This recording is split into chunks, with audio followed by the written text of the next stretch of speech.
बिस्मिल्लाहिर्रहमानिर्रहीम। अस्सलाम वालेकुम दोस्तों, कैसे हैं आप सब। मौलाना मोहम्मद अमीन सफदर रोकाड़ी रहमतुल्लाह अलैह ने अपनी किताब में लिखा, फरमाते हैं, मुझे वहाड़ी के एक गांव से बड़ा मोहब्बत भरा ख़त लिखा गया कि मौलाना साहब, हमारे गांव में आज तक सीरतुन्नबी सल्लल्लाहु अलैहि वसल्लम पर बयान नहीं हुआ।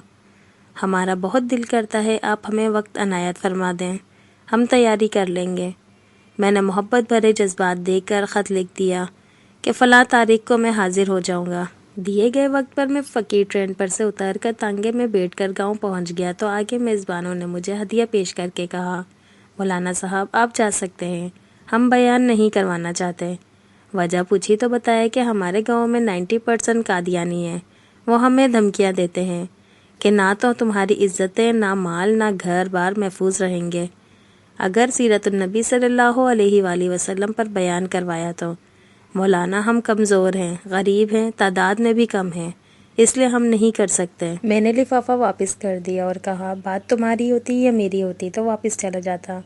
बात मदीने वाले आका सल्लल्लाहु अलैहि वसल्लम की इज्जत की आ गई है, अब बयान होगा, ज़रूर होगा।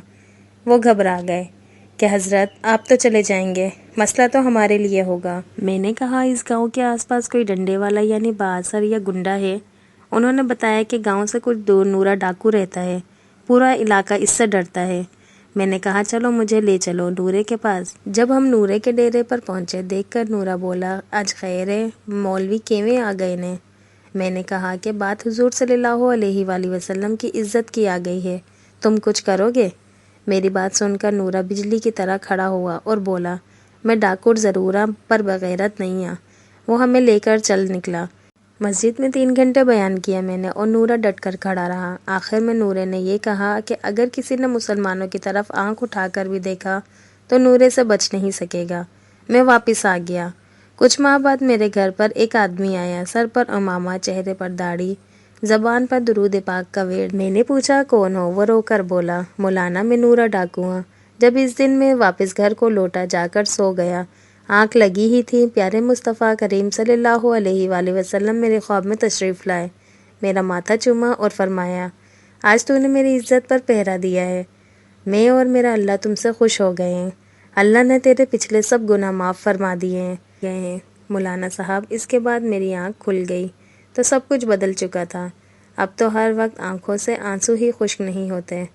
मौलाना साहब, मैं आपका शुक्रिया अदा करने आया हूँ। आपकी वजह से तो मेरी ज़िंदगी ही बदल गई, मेरी आखिरत संवर गई। ए मेरे प्यारे अल्लाह, जो शख्स भी इसको शेयर कर रहा है, इसको हुजूर सल्लल्लाहु अलैहि वसल्लम की ख्वाब में ज़ियारत फरमा और क़यामत के दिन शफ़ाअत नसीब फरमा, आमीन। तो दोस्तों, आपको वीडियो कैसी लगी लाजमी कमेंट करके बताइएगा और प्यार से एक दफ़ा दुरूद शरीफ लाजमी पढ़ लीजिएगा। अपनी दुआओं में मुझे भी याद रखिएगा और जो मेरे चैनल पे न्यू हैं प्लीज़ सब्सक्राइब किए बिना ना जाइएगा। इंशाल्लाह फिर मिलते हैं नेक्स्ट वीडियो में, तब तक के लिए अल्लाह हाफिज़।